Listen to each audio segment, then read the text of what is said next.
Welcome. Today, I'm delighted to say we've been joined by Shira Pinson, who is a wonderful VJ. That's the introduction I'm going to give her. Shira, why don't you tell us a bit more about yourself? Cool. Well, thanks for having me, first of all, and thanks for tuning in, guys. So a little bit about myself, if I can ever navigate these slides, and I, raise my hand and confess I'm not an expert on Google Slides or Zoom, so you're gonna watch some fiddly moments. So I'm both a broadcast and an online video journalist. I shoot, I edit, I direct. So I don't know, master of all, I don't know. Yeah. So, but basically, I do everything. I've always wanted to do everything. I joined the industry at a point where you could either be a director or an editor or a camera person. And if you wanted to become a woman, it was even tougher. And like I'm kind of small and whatever. But I kind of never wanted to settle on one kind of role. So I've managed to navigate the system and make sure I have all these kind of like parallel careers, which wasn't always to my advantage, but turned out to kind of like work out really well in the end. And so first few years what kind of was kind of like broadcast work, and then came the online kind of like renaissance, and all these new channels came to became very, very prevalent everywhere. And all of them wanted like this kind of like multi-skilled VJs, shooters, editors, whatever. And so that was kind of like the beginning of a very exciting journey for me, which I'm still enjoying. Um, and so I tend to kind of like juggle between the broadcast work, which tends to be either like news reports or 1 hour long form documentaries and anything in between, and the online, which tends to be, as 60 seconds docs, 90 seconds AJ plus, great big story, which tends to be 3 to 5 minutes, and longer kind of format for the economies, which tends to be 8 to 12 minutes. Um, and all of that kind of taught me a lot about very, very different kinds of storytelling, and how, like you can tell stories in so many ways. I mean, you can make straight down kind of like traditional documentaries, you can make explainers, you can make animations, and you can kind of like do this thing that is everything in between. So yeah, so today I just want to talk about how we creatively engage with the story. How do we choose the best sort of like, the best tools, the best genre, the best visual approach to this specific story, or this specific kind of like subject matter? Because I think that very, very often we end up going on an autopilot. We don't have time, we don't have the budget, we don't have the brain space to kind of like think about it. So we kind of go like, okay, fine. We're just gonna put the camera here and we put the lights here and we put, is it in focus? It is okay. Is it okay? Fine, should go. And then we go into the edit and we go bam, bam, bam, bam, bam, and out we go. And we never kind of like stop and go, what can I do differently? What can I do that is outside the box, that is fresh and kind of like hasn't been told in that way? And what I want to encourage you is to kind of like think creatively and creatively engage from the point of kind of like treatment and pitching and all that, to planning and pre-production, scripting, and then going on a shoot, and then all the way to the sort of like the edit and post-production. Because I think creatively engaging at every step of the way will just make the film a bit better, no matter what the film is, no matter what the budget is. So taking a step back is probably the most important step we're ever going to take. And taking a step back is kind of thinking about the bigger picture. What does it actually mean? What is the story about? But I want to take a step back and kind of ask a fundamental question. What is storytelling? I mean, what is this? What is this thing that we do day in and day out? And I think, like we don't actually stop to think about it. And I kind of catch myself from time to time, like on a journey up like a remote mountain and whatever, going like, what am I doing? This is ridiculous, like, but it's a good thing to kind of like remind ourselves what we're doing here. So this is a really kind of like broad definition. Storytelling is the social and cultural activity of sharing or communicating a story. That's a really broad definition. And for me, like this is storytelling. I mean, it happened thousands and thousands of years ago. Um, but it's someone who wanted to share it. It's like, hey guys, you never believe what happened. I went out in the field with my arrow and my bow, and these 3 days came along and that happened. It's relatable, no matter how many years, no matter what the format is. Now, in today's kind of like world, this would be maybe an animation. It would be maybe a live action, like scene in a movie, in a Hollywood movie. Whatever it is, it's a form of storytelling. This is a bit less predictable, but it's also a form of storytelling.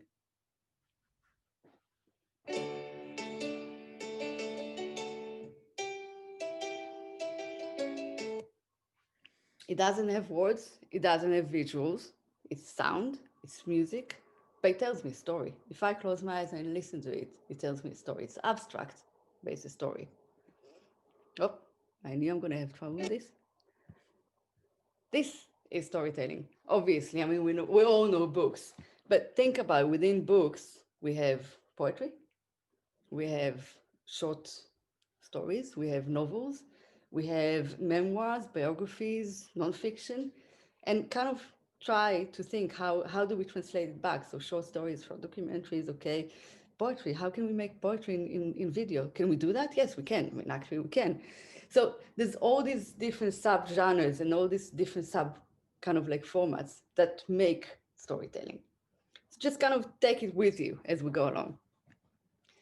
And, but I want to kind of like talk about how do we think about this particular story, this particular subject matter? What is the approach? What serves best this story and this subject matter? And we always have to kind of like take a step back. I mean, if this story is about X, what does it actually mean? What can we do to reflect it visually? What can we do to reflect it in the way of storytelling? I mean, is it a documentary? Yeah. Or is it fiction? If it's a documentary, I mean, is it a fly on the wall? Is it narrated? Do we have a voiceover? If we do have a voiceover, whose voice is it? Who's telling the story? Is it character-led? Do we even have a good character? Do we need to find one? Does the story lend itself to a character? Maybe it's an explainer. Do we have to kind of like give information? Can we use motion graphics? Do we have animation?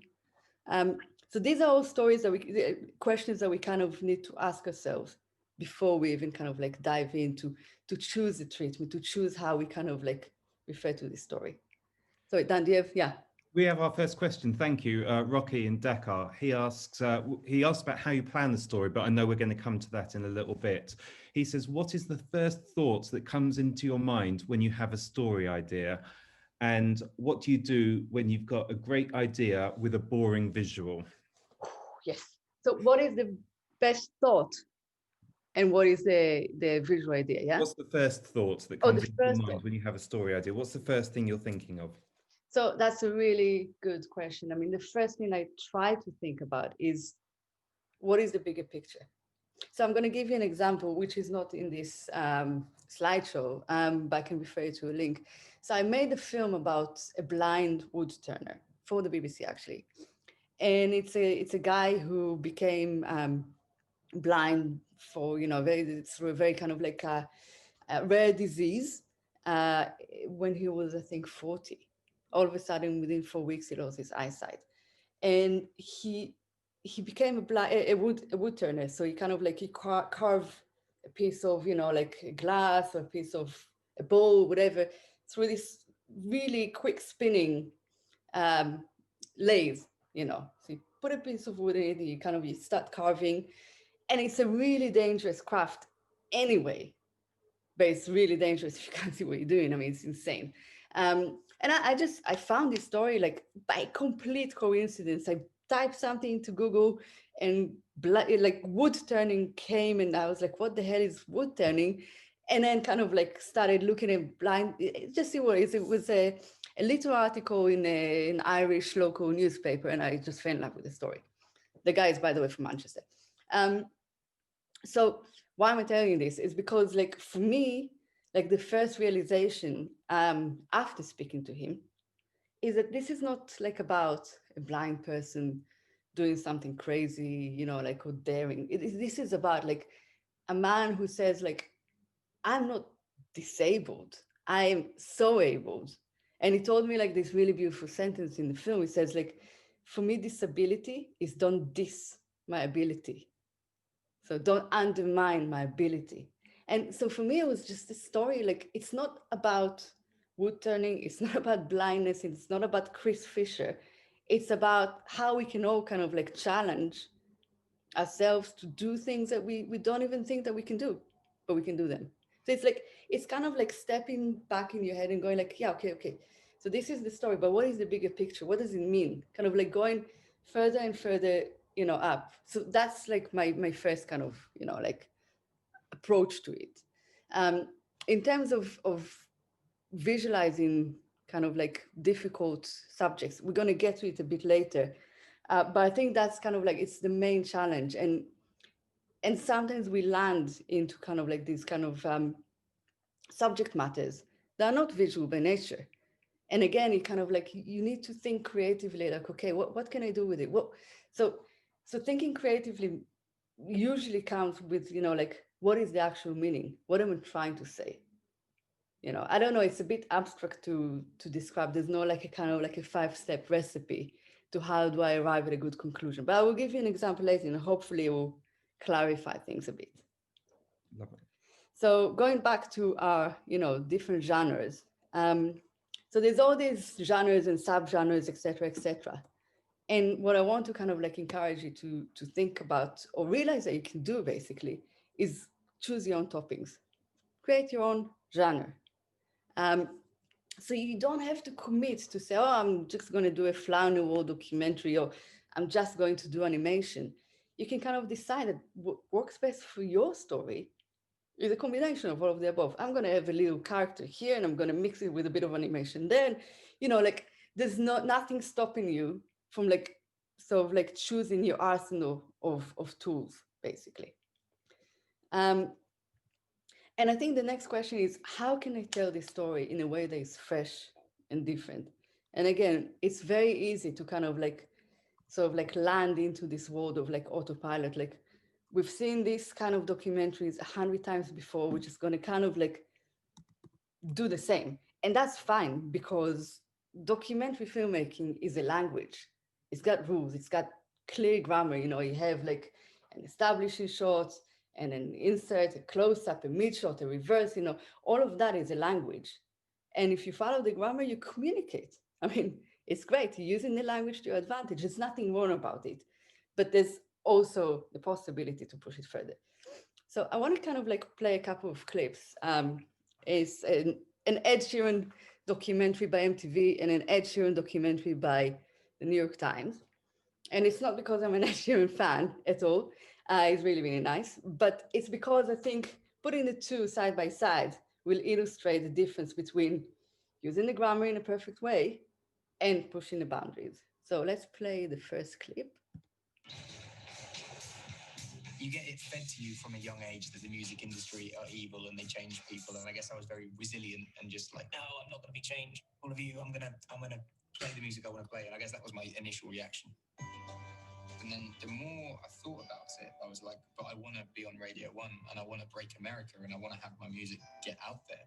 Like, I can't do that on my own. And that was the step to signing a deal. I was very lucky with the label that I chose. As long as I shut up and do my work and like do my radio promo and do my TV, I can pretty much release what I want. How long do you want this thing to be? Yeah. Like, just be the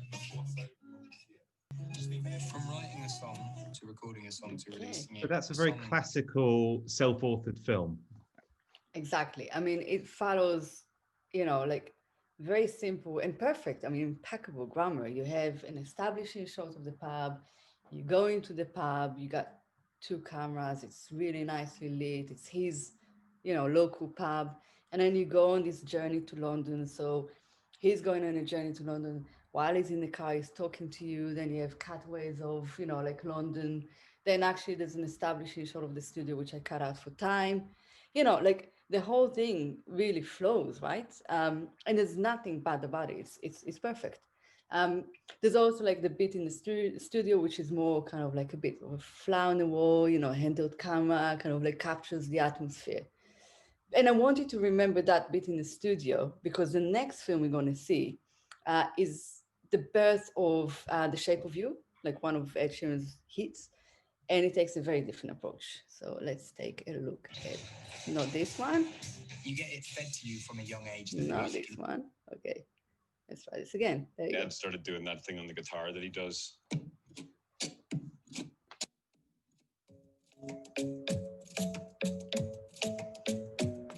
The easiest thing with this key would be to go with it.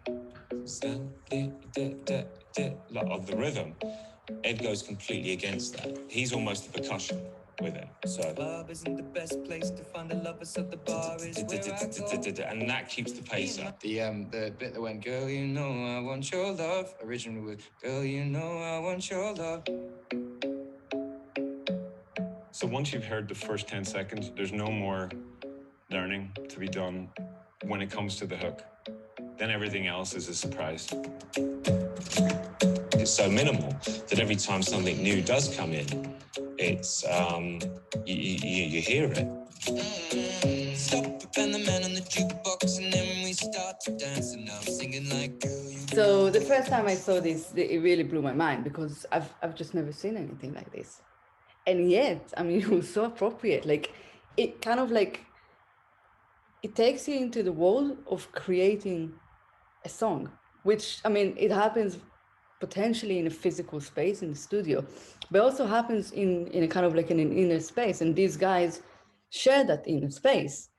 And it kind of, it found a way to reflect, to visualize music.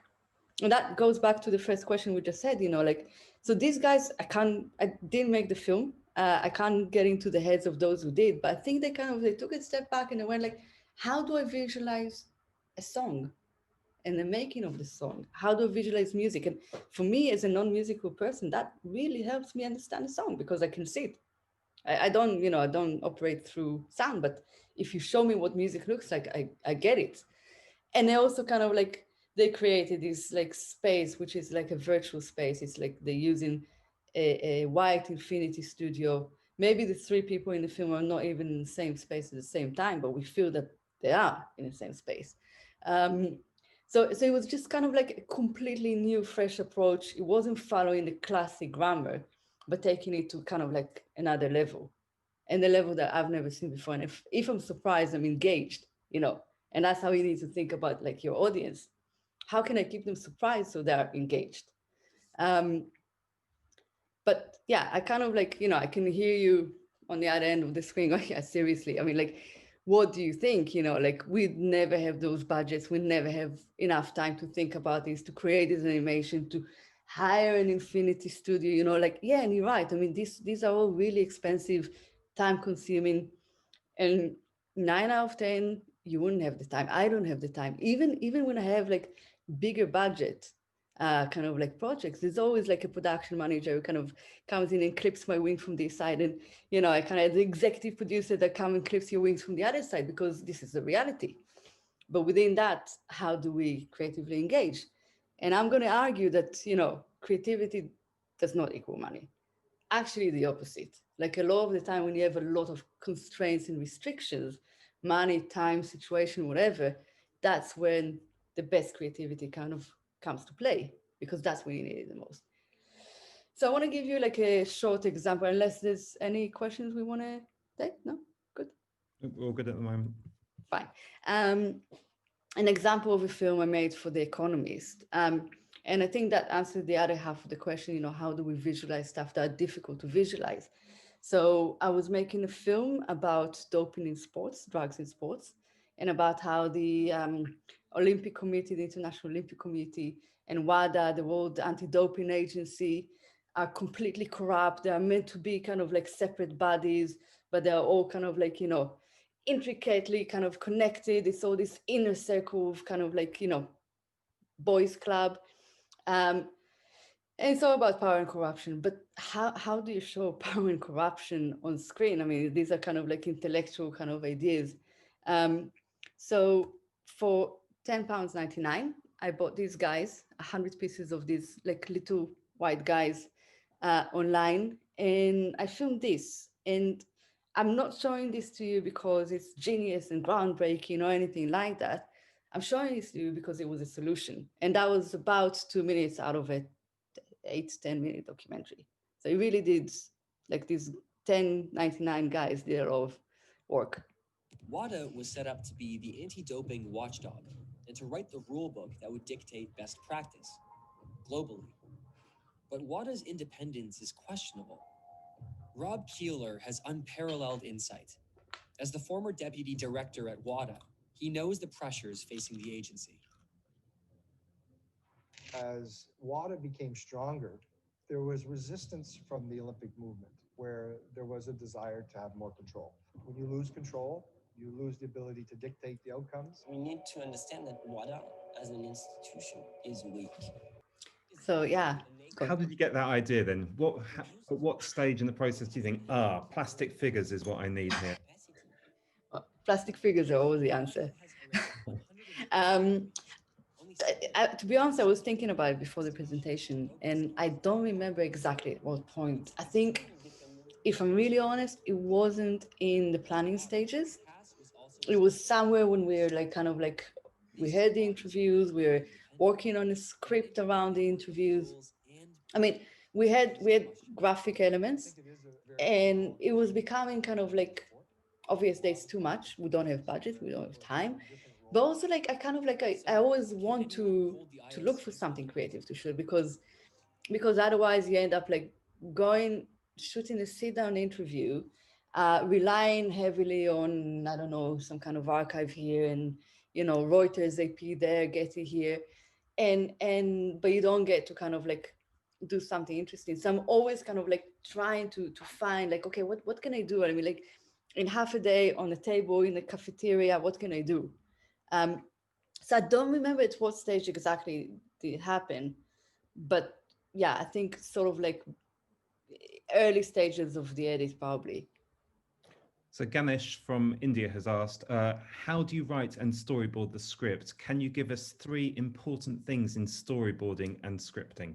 Ooh, excellent question. We're going to get to it in a little bit when I'm going to talk about how so important it is to write a script and kind of like think about all the things. And so when we get to it, I'll go through it and I'll try to elaborate more, and please ask more questions at that point. So just bear with me a bit, we're getting there. So we just talked about how to kind of like visually lift a film. And I want to talk next about how do I make a film, how do I tell a story in a compelling way? Because again, we kind of like, we saw like this doping in sport is, you know, I mean, it's interesting, but it's here, it's intellectual. And a lot of the times we're giving those assignments that are very kind of like head-led, you know. So whether it's politics or economy or technology or even climate, these are stories that are kind of like, you know, it's information-led. So the first kind of reaction is, okay, I mean, we will talk to a politician, we'll talk to an expert, we'll throw some B-roll, like, you know, from agency in between, and off we go. That's a story done. But I think it's important for your audience to be able to kind of like relate, because no matter what the story is, if it's politics, economy, technology, or climate, there's always repercussions on people. So how can I make this story engaging and compelling? What is the human element that I can kind of like inject into the story? That's the first question for me. The second question is like, how can I go against the grain? So like if I'm looking for a human element, there's the usual suspect that, you know, you can cast for this story or that story, you know, like, is it the mother in that village, ... Is it the farmer in that village, ... I mean, those are the usual kind of like suspects. And the question is, how can I push the boundaries? How can I kind of like go the other way and find an angle that will be surprising for the audience, so the audience can be surprised, therefore engaged, but also learn something new. Like, oh, I didn't think about this, you know. So I'm going to give you again an example from The Economist.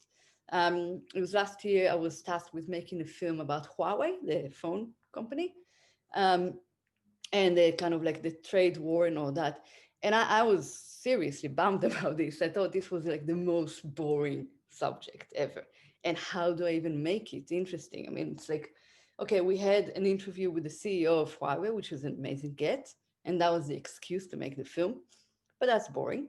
And then, you know, you have Trump and other politicians. We had an in-house expert at the Economist, which was great. But how do I make it more interesting? So it's clear that we need to kind of like find the human angle.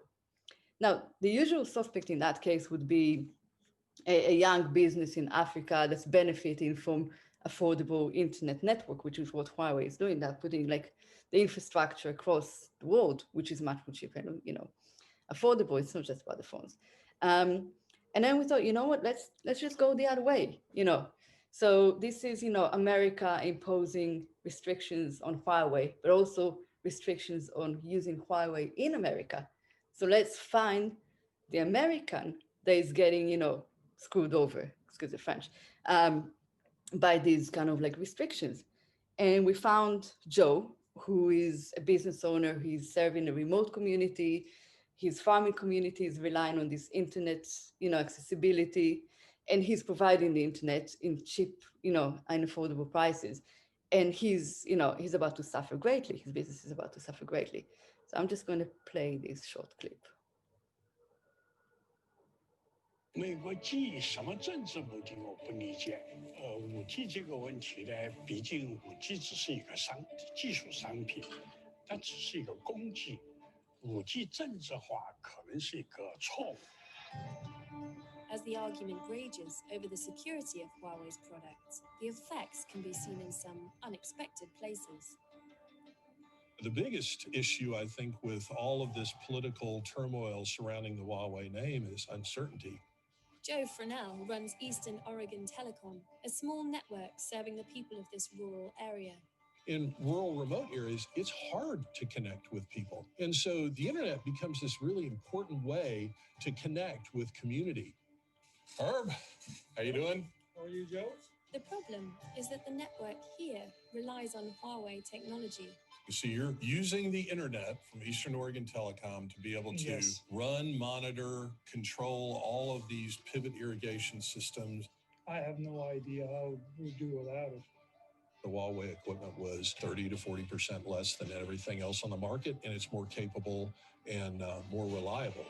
And actually kind of like leads nicely to the sort of like the go with the flow bit, you know, like, so we plan, we think about the script, we cast characters, etc., and then we come to the shoot, and you know, I mean, things happen, you know, and I think that keeping creatively engaged means also like, you know, being playful and going with the flow and kind of like saying, okay, hang on, I mean, what can I do with this that is in front of me? I mean, like, I think one of the hardest and most important lessons I've learned, you know, like through filmmaking, through shooting many years, is not to run into the situation with my camera and kind of stick my eye on a, you know, viewfinder or in the screen and go. Because once you have your, you know, eye in the viewfinder or the screen, the world disappears. You only see the world through that kind of like square, the 16:9 square, and you miss everything else. So like the first thing I do when I arrive at a location, whatever it is just put the camera down and go like, okay, I mean, what is it? What am I seeing here? You know, like, what's the vibe like? Are people happy, sad? Is it, you know, is it tense? Is it, you know, what's going on? Like, what is the light doing? What can I do with this frame, with whatever it is? Just take your time to engage with it, understand what the situation is, and kind of like just play a bit. Just try to play a bit. And I want to show you a quick clip from, again, an Economist film that I've made about festivals and why music festivals are getting so expensive. And during the kind of like the pre-production stages, I realized that both me and my assistant producer have never been to a music festival. And we thought it was hilarious that we're making a film, we're kind of like becoming an expert on the matter, but we've never been to a music festival. And then we had an opportunity to go and film for like half a day, just go and film some cutaways and whatever. And we arrive at the scene, put the camera down, start looking. And then my assistant producer starts like kind of like dancing, getting into the groove and going, hey, this is amazing. I can't believe I've never been to a music festival. And like my first reaction is to get annoyed. Because like, why are we wasting time? We have half a day. We need to go. We need to shoot. It's really hot. It's really muggy. You know, it's a Saturday. I have to work on a Saturday. All these things kind of go through your head because like, you know, you have a plan. And this is not part of the plan, you know. And then I kind of like remember going like, relax, you know. And this is actually kind of cool and be playful and, you know, go with it. So I started filming him like, it was just 10, 15 minutes. And that became the opening of the film, actually. So I'm going to play a really short clip, if I can. Yes. I've never been to a music festival until today. Surprising, I know, because in the past 20 years, they've become increasingly popular.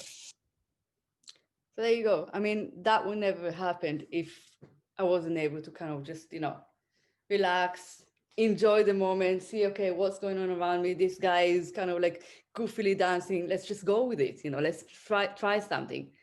If it doesn't work, we'll chuck it. You know, it doesn't matter. Oh. One day I will learn to a music festival. How to navigate this slideshow. And I think that leads us to kind of like a really important question is like, how do you create space for creativity?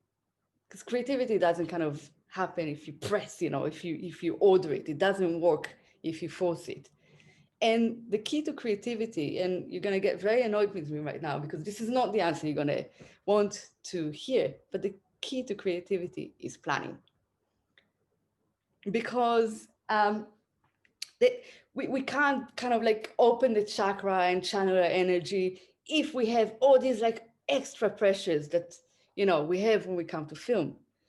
And I never go out to, you know, to shoot without a roadmap because I think if I if I have a roadmap, which means I know that I want to get from A to B, I've decided that B is my destination. So this is like the story, this is the arc, this is the beginning, middle, end, whatever you want to call it. And I have an idea of what I want to do and how I want to get there. Then I can enjoy the journey. Then I can enjoy the tree here and, oh, you know, maybe I'll film this sign there, whatever. But if I don't have a kind of like a roadmap, I'm going to get lost. And so, a roadmap. Sorry, what does a roadmap actually look like? How much are you planning this? What kind of things are you planning? I mean, so as much as possible. So for me, a roadmap is the holy trinity of a shooting script, questions. And questions for me is like, I never go out with less than 22 questions. It's just not possible. And those questions will change because once I get an answer, I deviate from my list of questions. I follow up, I come back to it, but I always have it, you know, and a short list. So these are always at the back, in my back pocket, whether it's a piece of paper, whether it's my phone, but it's always very, very detailed. And then, you know, like once you plan everything to the detail, be prepared to throw it out the window. But you still have the roadmap. You still know what you need to get from A to B. So things will happen on the way, things will change, but you have your roadmap. And sometimes things will be sort of like really, really close to it. Go ahead. You got a question. I was just going to say this is music to my ears because we do have a planning document in World Service Languages, and I do urge all of our video journalists to use it. As Shira is saying, it's not something you have to kind of totally and utterly stick to, but having that plan in place, I think, is such an important thing. If you haven't got the planning document, drop me an email afterwards and I'll send it to you. Thanks, Shira. No, I mean, I can't, you know, like stress enough how helpful this is. You know, I used to go out kind of like, oh, you know, I'll just go out and see what happens. And I don't know how to write a script and I don't believe in scripts. And there's lots of things that, you know, people say to themselves until I wrote the first script. And it's magic. I mean, it's just kind of like you write a script and reality fits itself into the script in some ways, you know, like in some magical ways. And yes, I mean, the shooting script is usually sort of like based on the pre-interview conversation, etc., but it does help. And you ask how many details, whatever. Here's a good example. I mean, so this is a shooting script that I wrote for a film called The Light Catcher, or Catching Light in Italy. And it's about a guy, an amazing guy. He was a war cameraman for many, many years. And then he got kind of fed up with it, had a bit of a crisis, returned back to his hometown in the Dolomite Mountains in Italy. And then he went to Milan on a trip, and he found in an old kind of like a lens and camera shop, he found this incredible, and I'm walking back because this camera was 2 meters long and 70 kilograms. It was 107 years old at the time. It's probably 110 by now. And he just decided to buy it, to renovate it, to make it work, to learn how to shoot with it, to find the materials, etc., and to capture the Dolomites. And so, yeah, I've had a pre-interview with him, and based on the pre-interview, I wrote this. I'm just going to read you a few sort of like lines. A moment frozen in time. There's something so magical about it. Light, glass, chemistry. And there you have it, an image, a moment in time captured. My name is Kurt Moser, and I'm the light catcher. Now, this is not the best script writing ever. It's a bit cheesy, it's a bit out there, whatever.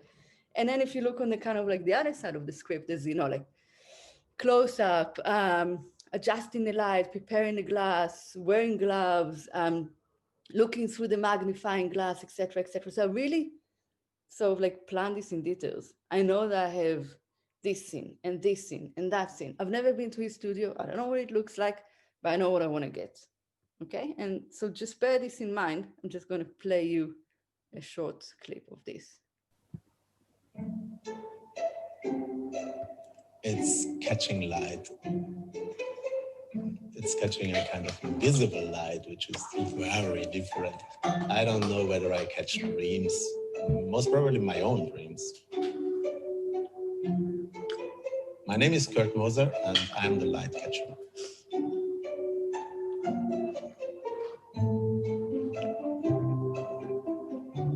I was born not very far away from here, really in the middle of the mountains on 1,900 meters sea level. If you grew up in these mountains, then of course you have a kind of relationship to these mountains. These mountains are beautiful. They are here since 200 millions of years. And most probably they will be here other 200 millions of years. And when you go up there, you can feel it. You're just a little small person up there in the middle of this immense, huge nature. I spent 30 years as a cameraman. It's a really beautiful film, Shira. I've got a really relevant question here from Sarah in London. We have quite a few commissioning editors on this call. Can you give some indication of how much time you'd expect to have, both for planning and for actual production? Maybe on a film like this one. Okay, so it does vary. But I would say for this one, on planning, you would spend probably 2 or 3 days. So I mean, like if I kind of like think about what I've done, I mean, do you include kind of pitching the documentary or not? Yeah, I mean, I guess so. I think probably Sarah's talking about from the moment that it's been pitched, or from the moment it's been kind of agreed that you're going to make it, how long would you spend kind of planning making a film like that one? So I would say, yeah, 2 to 3 days. I would have a chat with the character. I would then kind of like probably try to do a little bit of an online scout if I can. So even if it's kind of like get the person to send me like a picture of the house, the garden, the studio, whatever it is that we are going to film, I would try to get as much information. I will also ask them the questions like, do you have a dog that's barking? Does the neighbor have a dog? Do you live by a railway, a highway, an airport? Because people say, oh yeah, it's really quiet down my garden. And then you arrive and there's like, I don't know, the neighbor has a parrot. They stopped hearing it, but the parrot is there, and how do you go about it? So we'll have this pre-interview call where I ask all these questions, I learn about it, and that informs my script. And then I will sit down and write a script. Now, script writing, it depends. Like sometimes it just really flows in like a half day or a day. You write the script, you write the questions, you write the short list. I kind of do this 3 in parallel. So I would write a line of script, of dialogue, monologue. And And I would go, okay, what sort of questions do I need to ask to get this kind of line? Okay, you know, or I would kind of write the questions first and go, okay, so that question, you will probably say this, and she will probably say that. So I kind of like write them in parallel. I would write like, okay, Court is walking through the mountains, you know, like he's talking about the mountains. So I know I need shots of him walking through the mountains. So then I will go and write it in my, you know, right column, and I would go down to my shortlist and go like walking through the mountains, close up, you know, da da da da da da. So then I have that, and that usually takes me a day or 2 days. So more or less that. Then, you know, like this took 2.5 days to shoot. So I arrived, we filmed the interview on the day I arrived. And then, yeah, we filmed for another couple of days, and I went back on the third day. So yeah, it was 2.5 days of shoot. The edit, I didn't actually do the edits. They took over in Doha and Al Jazeera.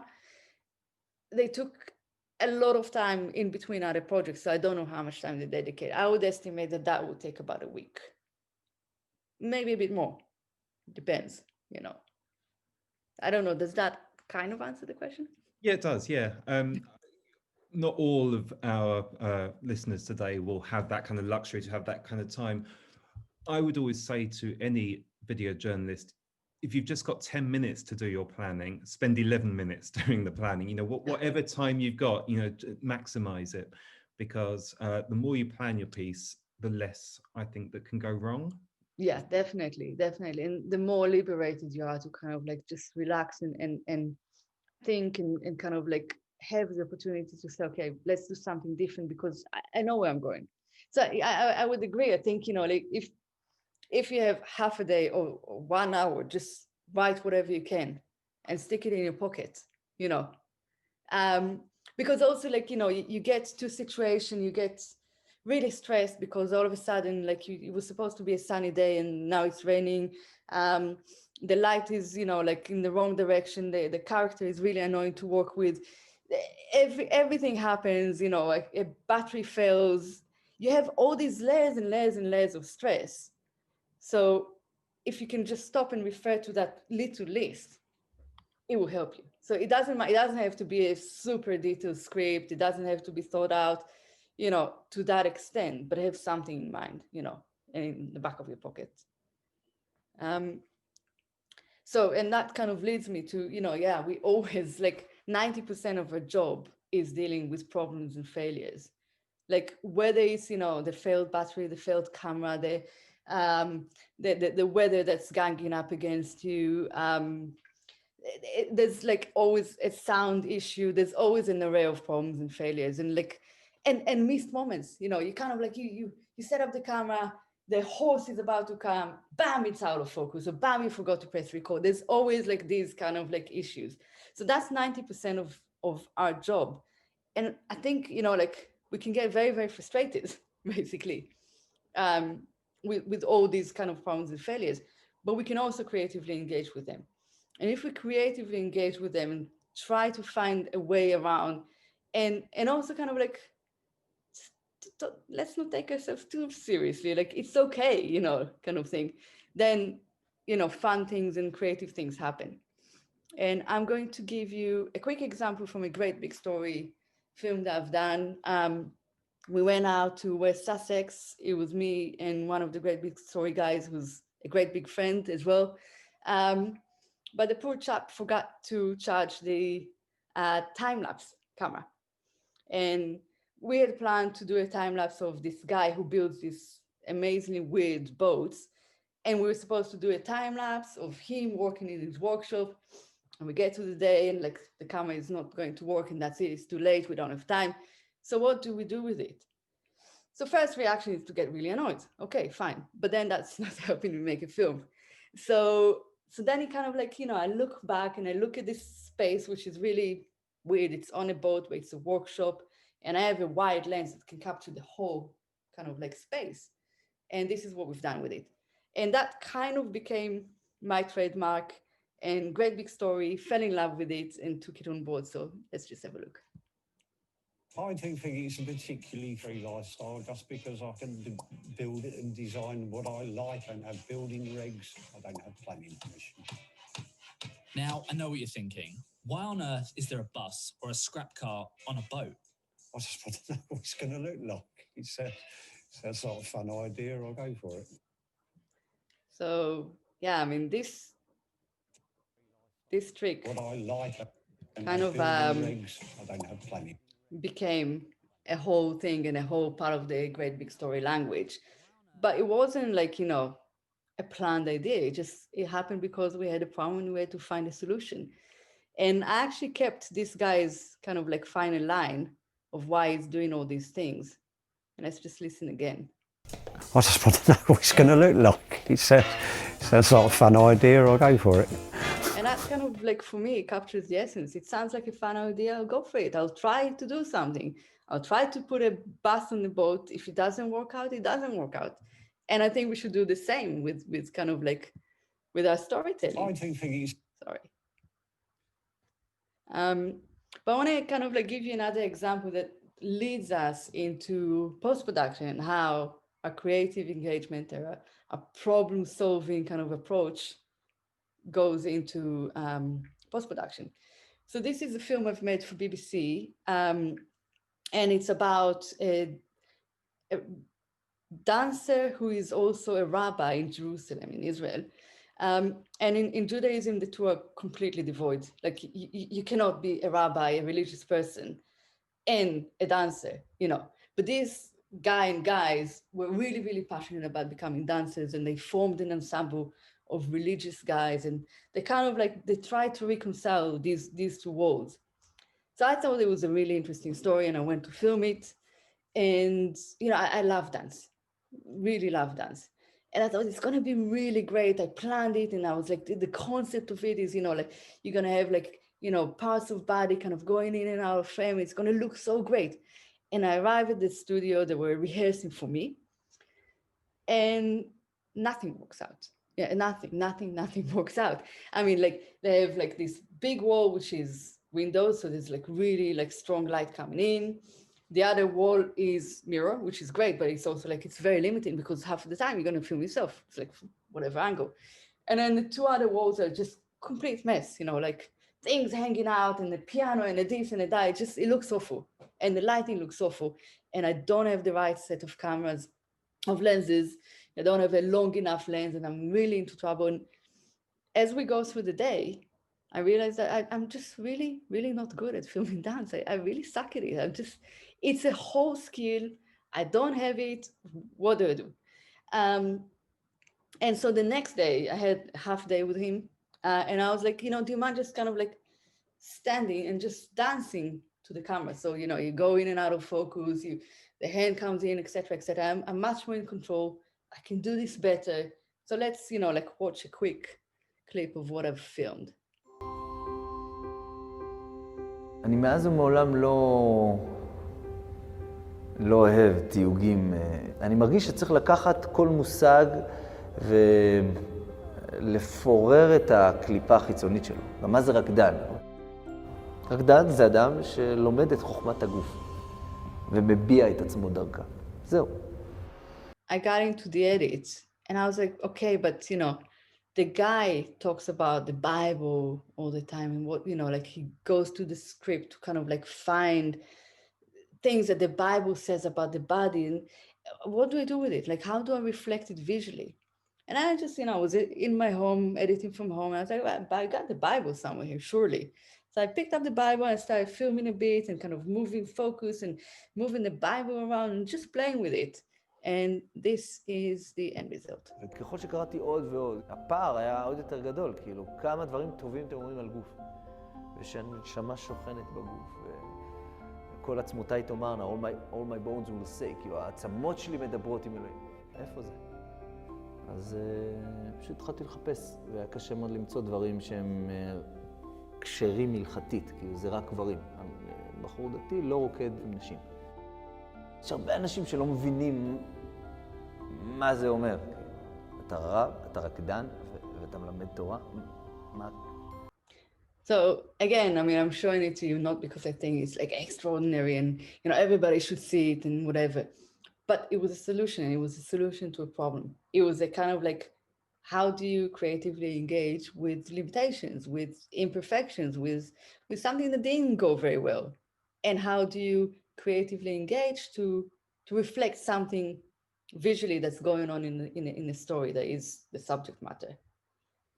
So that kind of comes from experience, but also I think from the planning, because you've planned everything else, when things aren't quite going right, it gives you more space to experiment. Or exactly, it's all about creating space for yourself to experiment, to be playful, to take a step back, to think, to kind of like not be bogged down with all these kind of like pressures of trying to make something work and figuring out your way as you go through it. If you know your way, at least that's sort of like out of the equation, and it really creates space. It allows it to relax into what's going on and to engage with what's going on. And once you do that, solutions will come, because you're able to think creatively. I thought that by the end of it, I'll figure it out, but I was wrong. So yeah, it's all about taking a step back and thinking, continually asking the questions. What is the story? What is the essence of it? What is the bigger picture? What does it mean, all this? Why are we doing this? Why are we telling this story? How can I reflect the story, the subject matter visually? And so what is the best treatment? So yeah, that's kind of like me in a nutshell. And I'd love to open it up to some questions.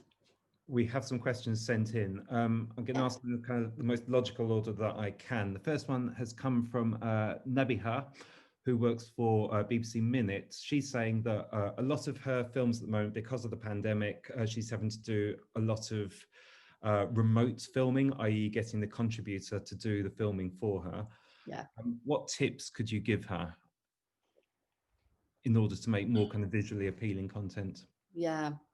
So I actually gave a workshop early in the pandemic to ICFJ about shooting while COVID, because it's so challenging. So we sadly rely a lot on Zoom interviews, which, this is not going to last forever. We're not going to do it forever, but if we have to, we have to. One thing I would suggest is asking your contributor to take their phone, put it somewhere, balance it somewhere, whether they have a kind of like a selfie stick that has tripod legs, whether that's something you can send to them, or whether they can just balance it on a shelf or whatever. So have that as a second camera. So two things happen when you have that as a second camera. First, your eye line is more like an interview, because like the person would look straight into the camera, which is not a classic interview language. But if you have this camera on the side, just next to the screen, or even like in front of the screen, that will give you another angle. And the other thing that would happen, the phone cameras normally would capture better quality sound and picture. They don't rely on kind of like dodgy internet or whatever. So they can record it. They can even record it in 4K if they have the possibility, and they can send it to you. If they can't record 4K, it doesn't matter. If they send a compressed version, you still, like we work with people with different countries, different kind of like internet connectivity. So we work with what we've got. I would also work with this person to kind of like try and light the thing, or kind of like try and frame the thing. So if I'm up against the window, I mean, it kind of looks bad. And if the sun is coming in behind me, it kind of looks bad. So I would try to go, okay, do you have a different kind of like, can you tilt it this way? Can you move it this way? Can you put like just a lamp in front of your face? So to kind of like combat the backlight, to light your face better. So there's all sorts of ways to kind of like improve on the Zoom call interview. But there's also kind of like things that you can shoot from home, even with your iPhone, or your phone, whatever it is. Like I gave an example in this workshop of like a stop motion animation that Great Big Story did at home. And it was just really, really, like really simple. They just put the phone up, kind of like 90 degrees. They had kind of like a stop motion animation made of carrots, potatoes, and tomatoes, and it was beautiful, but it was shot at home mid-pandemic, So there's a lot of stuff that you can, do at home. And actually, I can give you some examples separately. I can send them separately if you like. I was going to say as well, Nabiha, we do have a document. There is a course that I run on how to make content remotely. And I've also made a little film just giving tips that you can ask your contributor to film. And you've asked them to watch that film. It's only 2 minutes long. It just gives them little tips on the kind of stuff that we might need. And it also says things like clean your lens. I have a little arrow pointing to my lens, which is just a useful reminder to look there and not here.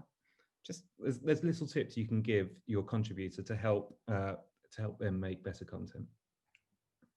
But Nabiha, I will email you off the back of this with some examples to look at, and we do have a document as well. I've got another question from Abdul Salam from Abuja. He says, how do I get good music that connects to the story and is engaging? Ooh, good music is really always a challenge. First of all, yeah, it's not easy. It's an abstract thing. So you can't say music for blind wood turner and hope, or music for dancing rabbi. Nothing will come up. You kind of like, you can look through libraries, through mood, emotion, through instruments, through what else, kind of genres, so jazz, classic, etc., etc. So I spend a lot of time looking for the right music, and a lot of times kind of like trying it on. So I would maybe download 10 tracks and try them on as this is not working, this is terrible, this doesn't fit. And a lot of the times I would use, a few types of music and kind of like use them as chapter markers. So this is the chapter where this person is doing this and this is that scene. So it has a different energy, so it has different music. So I would mix a lot of different kinds of music. If, I don't know, like if you have an agreement with the music library through BBC, that's great. There's also like, like really pretty decent kind of like royalty-free music on Facebook and on YouTube. Both offer like a good library of free music. You need to read the kind of like the small print to see if it fits your outlet, but there is that. Just to give the BBC line on this, we do have a number of music libraries that we have licenses with. If you do want to ask about those, if you're not certain about those, then message me afterwards and I'll send you the list of what we can use. My tip for music is start choosing it early. I used to sometimes even choose music before I went filming. And then it's almost one of the first things that I put on my timeline when I'm editing, because then you can kind of cut to the beat a lot more. And if your pictures aren't working with the music, then you might need to change the music, right? But the more involved in the planning process music is, I think the better. Shira, would you agree? I totally agree. Like it's one of the first things I put on the timeline, because it helps me kind of like inform the pace of the piece. And yeah, a lot of the times you kind of like, you go, okay, this doesn't fit, so we'll change it later on, but you change it for something that potentially would have a similar beat, and you don't have to change all the cuts to kind of like refit it. Yeah, but it definitely helps me kind of like start the edits. Absolutely. Poor old Aaron's been hanging on because he asked this question a long time ago. Have you got any tips for filming inside cars? You never film with a light source behind the subject as it creates shadow and silhouette, but this is unavoidable in a car. It can be tricky to expose properly inside a car without blowing out a bright exterior. What tips do you have? Well, you could try having a light on board the camera or next to the camera that are like super small lights. Like Manfrotto has a fantastic light, which is like literally half the size of this phone. And it's pretty powerful. But I would say, like if the choice is between the subject and the background, you go for the subject, like they're your subject, you want to focus on them. But I would say, yeah, try with, like sometimes it's a lot of improvising. So like I have this little Manfrotto light. Sometimes it's really too much actually, because we're really close. So in the car, you're really close. So then, I'll take a piece of tissue, maybe even half it. I put it on the light and bam, you go, like maybe even like, I don't know, this. Okay, now we put this on. Actually, that's pretty cool. Like that might do the trick. Again, maybe you half it, maybe, but you can improvise. Lighting is not always kind of like, oh, okay, big and fancy rig and whatever. Sometimes it's really, really simple solutions that you can kind of stick in the corner or whatever. I'd say with my BBC health and safety hat on, Aaron, think very carefully before you do put bright lights in people's eyes when they're driving. Just be slightly careful of that.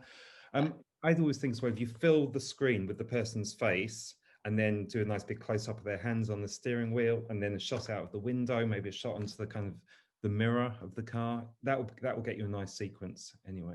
Yeah, absolutely. A couple more questions. Ndroge, how do you deal with difficult characters and difficult executive producers? the two creatures in our lives. Yeah. Let me start by a difficult character. Yeah, you get difficult characters. Sometimes people are just nervous in front of the camera. Sometimes they want to be filmed, but they don't want to be filmed. They may have some concerns. Maybe it's a difficult subject matter. Like there's an array of kind of like possibilities. I think it takes a bit of psychology. It takes a bit of psychology to try to understand why they're uncomfortable, why they're being difficult. And you kind of try to reassure them, you try to work with them. I also try to put myself in the equation. So like, I'm not that big and scary person, like with a camera. I'm just me, I'm a bit clumsy. So I go with a clumsy card, I kind of like, I just try to have a sort of like a normal interaction. But sometimes, like, yeah, you get difficult characters and part of the trick is to go with it. So for me, like, I had this guy who was a beekeeper, really, really cool story. But we arrived and the guy is like super, like, hyperactive and can't stop for a second, is really impatient. And I mean, it's impossible to film like more than 3 seconds. Like, it's impossible. And at some point, you just kind of try to go with it. You just kind of go, okay, so what can I do with it? So I let him be erratic in front of the camera because that's who he is, like I can't force him to be a different personality. So I'll just try to go with it. But yeah, it can be frustrating. It can be difficult. I would say just try to understand. Try to understand and try to work with it. I always think as well, if you've got someone who's being really nervous or difficult, if you get them doing something, like if they're an artist, just get them painting and then chuck in the questions at them then, because then their guard comes down a little bit. The more you can get people off guard, I think the better it is. That's true. I mean, give them something to get distracted about, give them something that they're comfortable doing, like, so yeah, if it's an artist, do something. If it's a beekeeper, attend to the bees, whatever it is. And also it makes the scene more interesting. And Drogo also mentions, I think this is in answer to Aaron, he says, using a GoPro in the car helps out a lot. It helps you get different angles. To that point, Elise is asking, what kit do you use? And do you have your own kit? Yeah. So just to answer the car again, so GoPro is a really good idea. Osmo is another really good idea because it's got this kind of like stabilizer. So you can just hold it. You can hold it on selfie mode, but on that person. It's fairly wide, but again, it stabilizes. It's smart, so it will kind of try to follow the face, which really helps as well. So it's a nice and easy kind of like tool. Kit. I mean, like, yes, I have my own kit.